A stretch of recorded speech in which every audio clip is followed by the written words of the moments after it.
justamente nessas comemorações agora do centenário das aparições de Nossa Senhora de Fátima, existe um lema, né, que está norteando toda a nossa as comemorações, né, as celebrações.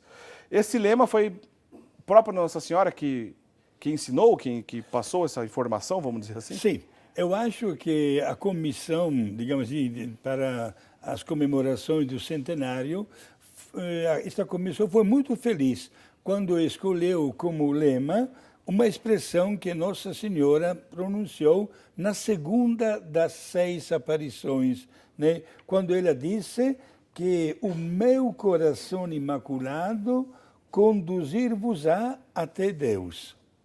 Então esse é o lema das comemorações agora do Do centenário. centenário, Tá. sim. Esta expressão é profunda, porque houve um verdadeiro diálogo entre Nossa Senhora e Lúcia. Alguém poderia perguntar, padre, Nossa Senhora não falou para Francisco ou para Jacinta? Não, o diálogo foi exclusivo entre Nossa Senhora e Lúcia. Jacinta e Francisco viam a Nossa Senhora, tá? Mas não conversavam. Agora, no começo, Nossa Senhora fez um pedido. Vocês poderiam oferecer-vos a Deus para suportar todos os sofrimentos que Ele recebe devido aos pecados? E Lúcia respondeu sim. Agora, e logo em seguida, Nossa Senhora disse, agora, a partir de hoje, vocês vão ter muito sofrimento na vossa vida, mas eu estarei com a graça divina sempre ao vosso lado. Certo. Estamos ainda na primeira das aparições, no dia 13 de maio de 1917. No mês seguinte, sempre no dia 13, é aí que Nossa Senhora continua o discurso, dizendo que haverá no mundo, digamos assim, conflitos com muitos erros, muita violência, muitas mortes, né? Mas através da oração e do oferecimento dos sacrifícios, estaremos todos colaborando para alcançar o objetivo da paz. É daí que Nossa Senhora diz que mesmo através de tanto sofrimento, o seu coração imaculado estará sempre pronto a conduzir as pessoas ao encontro com Deus. Padre, daí que vem aquela expressão, por fim, o meu imaculado coração triunfará, é daí que vem? Exato, sim. O meu coração imaculado será o teu refúgio, disse, é o caminho que te conduzirá até Deus. Certo. No final, o meu coração imaculado triunfará.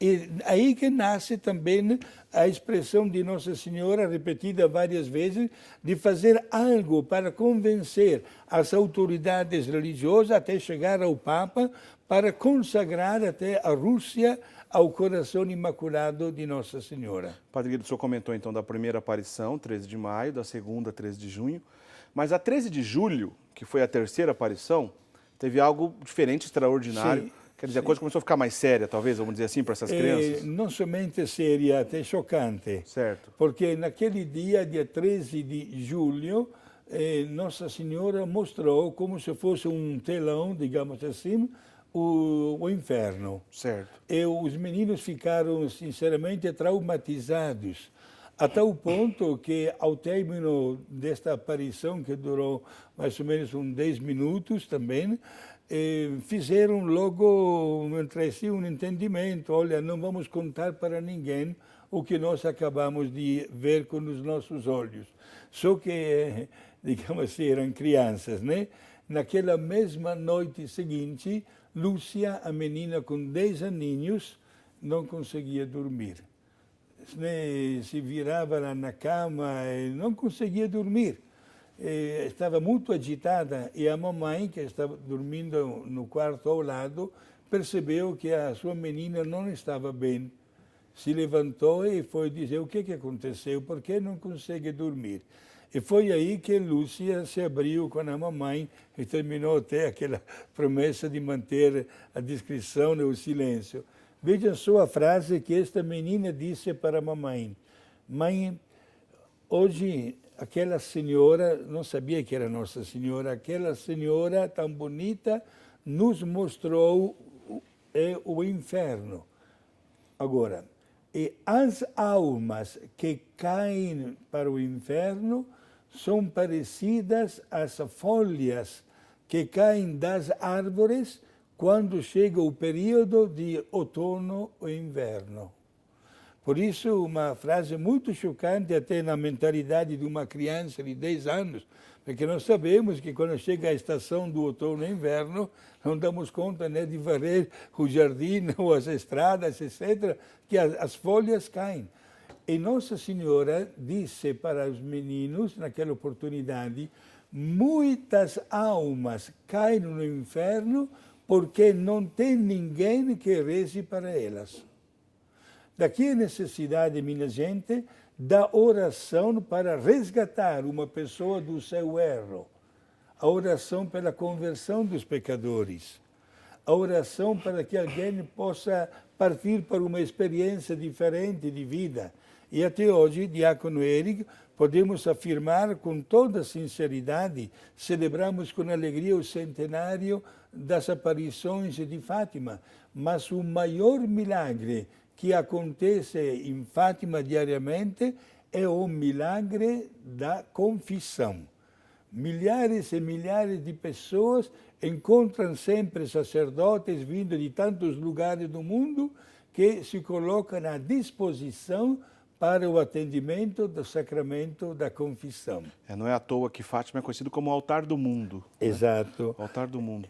E vou te dizer mais, quem já esteve, inclusive, em Fátima pode confirmar, há várias salas debaixo da Basílica dedicada a Nossa Senhora do Rosário, de Fátima, há várias salas onde há pessoal religioso que prepara, até falando em vários idiomas, prepara os fiéis para fazer uma boa confissão. Há tantos confessionários com sacerdotes à disposição, e saindo do confessionário, o penitente vai também em umas outras salas para fazer o agradecimento pelo perdão recebido da parte de Deus. Bonito, muito legal. Muito legal, sinceramente, toca o coração das pessoas este gesto de renúncia ao pecado e de vontade de partir para uma experiência diferente e bem melhor. Ô Lucas, nosso diretor, coloca pra gente mais uma imagem dos 3 pastorinhos aí. Crianças tão jovenzinhas como eram, né? Já falamos a idade deles aqui, 10, 8, 6 para 7 anos. De repente ter contato com esses mistérios da fé, Nossa Senhora mostrar diretamente o próprio inferno. Essa coisa que ficou com a Lúcia, que o senhor disse, que ela falou para a mãe dela, as almas caem como as folhas no outono, lá pro inferno, né? Para a condenação eterna.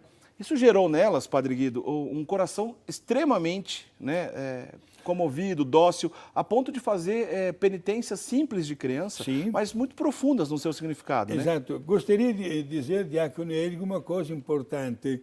Não consegui achar, mas eu tenho. Um dia que eu vou encontrar, vou trazer aqui. Tá. Tenho 2 fotografias bem parecidas dos 3 pastorinhos, momentos antes da aparição do inferno e momentos depois. Dá para ver que estão aterrorizados. Dá de ver que estão muito perturbados no rosto, né?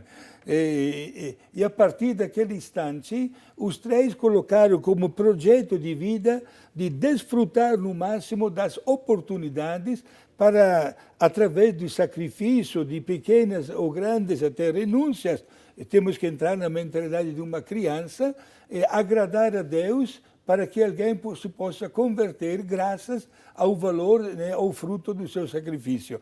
O caso prático, por exemplo, a pequenina, Jacinta. Gente, nós ficamos admirados vendo esta menina que, para fazer um sacrifício e penitência, na hora do lanche, né, o que ela fazia? Chamava as ovelhinhas e distribuía, dava o lanche para os animais. Ficava sem comer nada esta criança. Depois chegou a pensar também de dar para outras famílias mais carentes. Né? Coisa, né? Mas uma criança que renuncia ao lanchezinho é uma virtude praticada num grau não comum. É verdade, um grau heróico. E, com certeza, olha, se a igreja beatificou, e neste sábado, faltam só 4 dias, canoniza Francisco e Jacinta, gente, não é por acaso. Quer dizer, aquilo que era o mundo delas, né?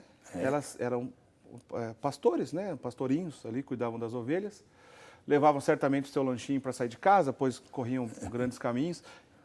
Aquilo que elas tinham, que era um pouquinha coisa, abria mão por uma pequena penitência em favor dos pecadores, da conversão dos pecadores. Sim. Quer dizer, realmente a gente está lidando com algo muito, muito profundo e santo, né? Padre Guido, se não me engano também, foi nessa aparição de julho, né? Sim. Na terceira aparição, Nossa Senhora falou do perigo, dos erros que a Rússia espalharia ao mundo e que até aconteceria uma guerra pior do que a Primeira Guerra Mundial, que estava acontecendo naquele período, que seria o prenúncio da Segunda Guerra Mundial. E Nossa Senhora foi clara com isso, né? Se não houvesse conversão, a Rússia espalharia os erros pelo mundo. E isso aconteceu depois de verdade, né? Estamos no ano 1917. No ano seguinte, terminou a Primeira Grande Guerra Mundial, mas o mundo não viveu o período de paz. Sabemos que no 1939 estourou a Segunda Guerra Mundial com mais de 55 milhões de mortos. E por isso Nossa Senhora profetizou que o que aconteceria, o mal ainda pior.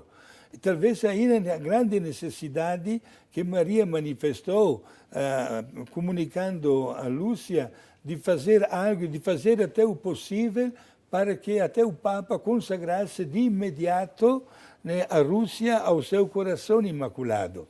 Lúcia não ficou indiferente, Diácono Eric. Chegou a escrever ao Papa mais de uma vez, pensando que a resposta fosse, digamos assim, quase que imediata. Porém, nós sabemos que diante de qualquer tipo de aparição, a Igreja respeita e depois, porém, caminha, digamos assim, de uma maneira muito prudente e vai devagar. Né? E ainda tem que lembrar um detalhe, que no caso das aparições de Fátima, como Lúcia permaneceu viva, né? A Jacinta e Francisco morreram crianças. Sim. Lúcia permaneceu viva, era uma religiosa, quer dizer, isso é um agravante, vamos dizer assim, para que o processo fosse mais demorado ainda, pois tinha uma vidente de Nossa Senhora viva. Né, lá dentro de um convento. Então, assim, poderia realmente causar uma grande comoção. As pessoas, de repente, fazer peregrinação para encontrar com a sua irmã e tudo mais. Então, a prudência ainda foi redobrada, eu imagino, né, Padre Guido? Exato. Temos que dizer uma coisa, Diácono Eric, né? Que a opção que Lúcia fez de entrar no Carmelo não foi por acaso.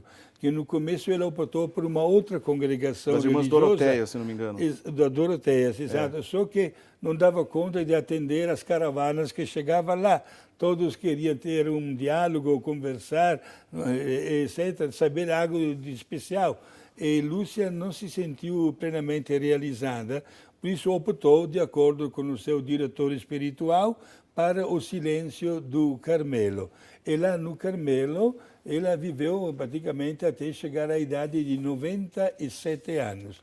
No ano que ela veio falecer, Eric, tive a oportunidade de estar lá, visitar Fátima. Certo. E estivemos lá no mosteiro do Carmelo, mas a Madre Superiora, mesmo que o nosso grupo era exclusivo de sacerdotes, foi categórica conosco. Disse, olha, lamento muito, ela disse, mas conforme o Código de Direito Canônico, quando uma religiosa do Carmelo vem falecer, o corpo dela deve descansar no pequeno cemitério interno, dentro da área, da estrutura, das dependências, né, do Carmelo, pelo menos por um ano. Certo. E ao término daquele ano, inclusive, os restos mortais de Lúcia foram levados para a Basílica, onde até hoje descansam. Né?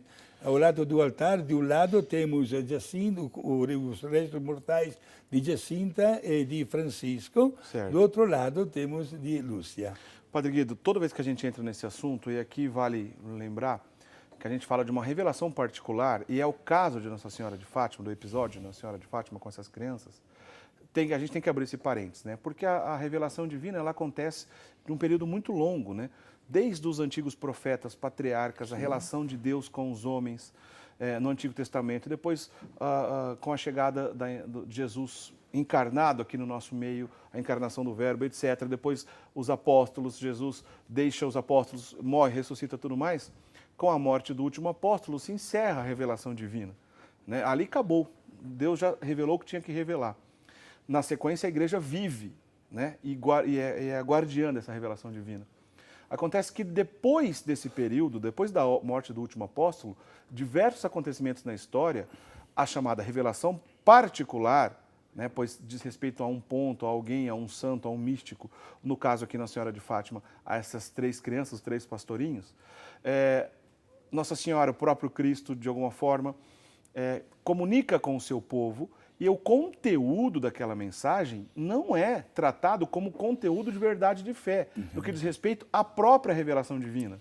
Por exemplo, ela não tem o mesmo peso, os escritos da irmã Lúcia não têm o mesmo peso, por exemplo, que a Bíblia tem, ou que o Sagrado Magistério tem nos seus documentos, mas a igreja aprova o culto, pois percebe que nada está errado de acordo com a própria revelação divina e vê os frutos. Para dar um exemplo dos frutos, o senhor falou agora há pouco, a gente estava conversando sobre os erros da Rússia. No próximo bloco, o senhor vai contar para a gente, vamos encerrar o programa falando sobre o milagre do sol, Sim. que é a última aparição. Apenas menos de um mês depois do milagre do sol, que foi o maior milagre da história pública, o maior milagre público da história do cristianismo, aconteceu a Revolução na Rússia. E o Lenin chega no poder instaurando o primeiro governo comunista da história. O comunismo que matou pelo menos 100 milhões de pessoas e que perseguiu a igreja no século XX como nunca se viu na história.